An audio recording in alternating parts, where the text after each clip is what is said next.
Welcome into today's resilience discussion.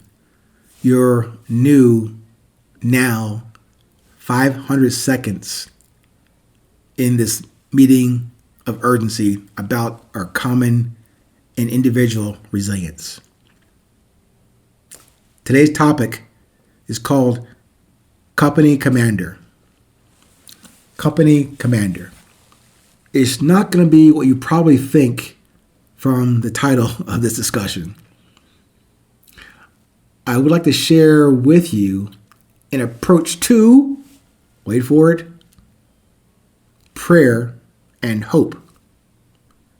Wait, what? I thought you were that great airborne ranger, company commander in the 82nd Airborne Division. I was. But the company that I command now, to me, and should have more relevance and resilience.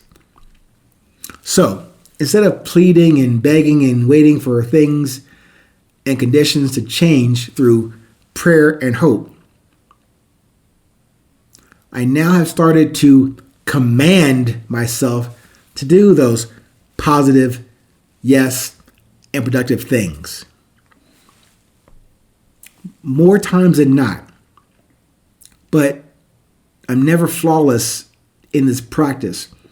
Just seek to be consistent in my observation and my communication, and thus leading me further to and into resilience. So, the company I keep is not just with myself. It's with God. No, I certainly cannot think or observe the idea of commanding the God. No. The God that I command is a God within me.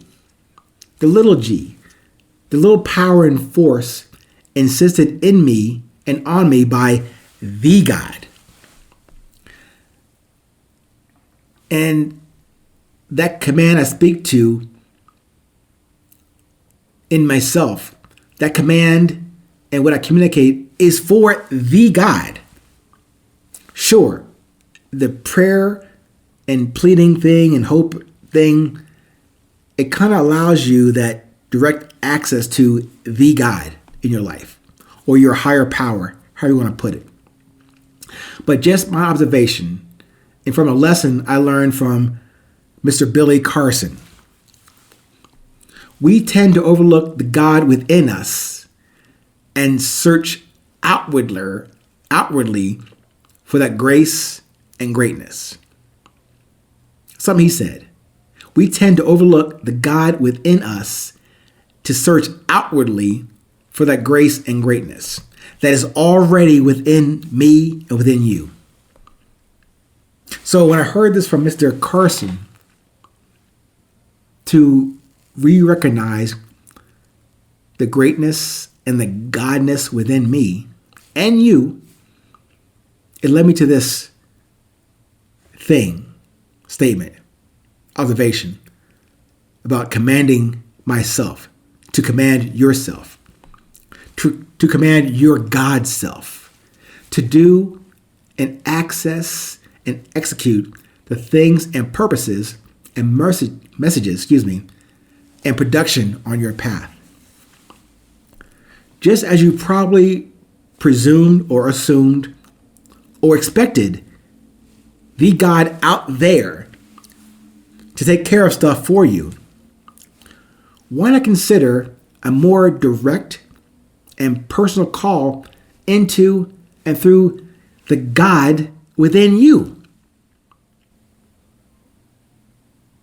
Just consider that.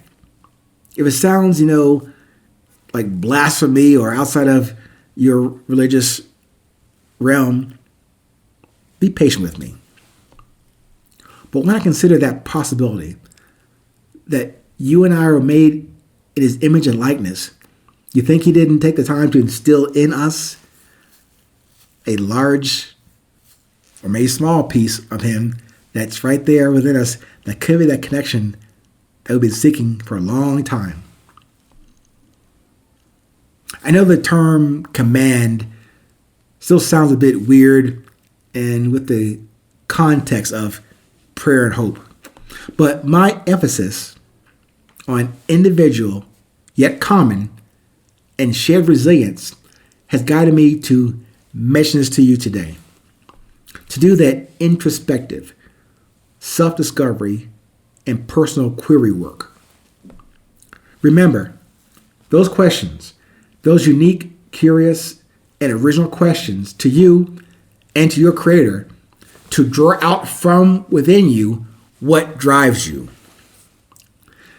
Those questions, as I said to you before, those very kind of questions contain the very answers and guidance within them and that you desire.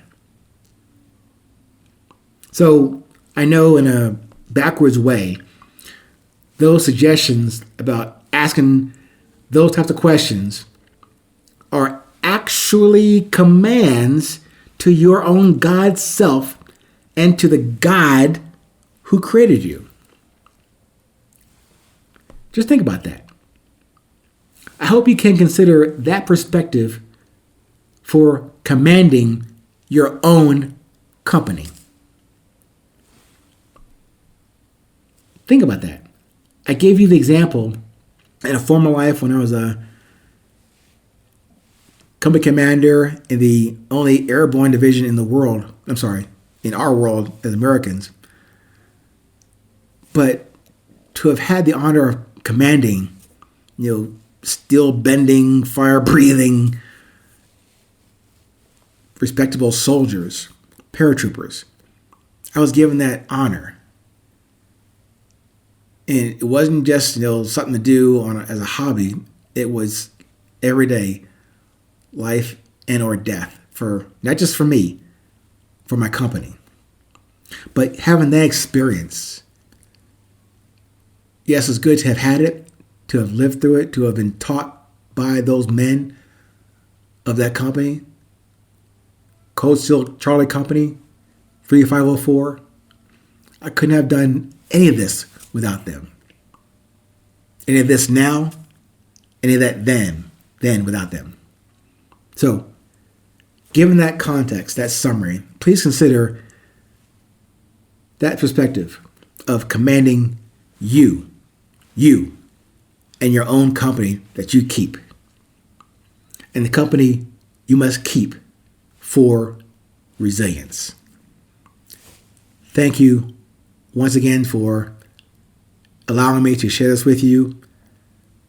If it helps guide you on your path, great. If it doesn't, no problem. Push that delete button and move on. But until then, stay present, stay current, and do remember, no matter where you are in this world, it's always 820.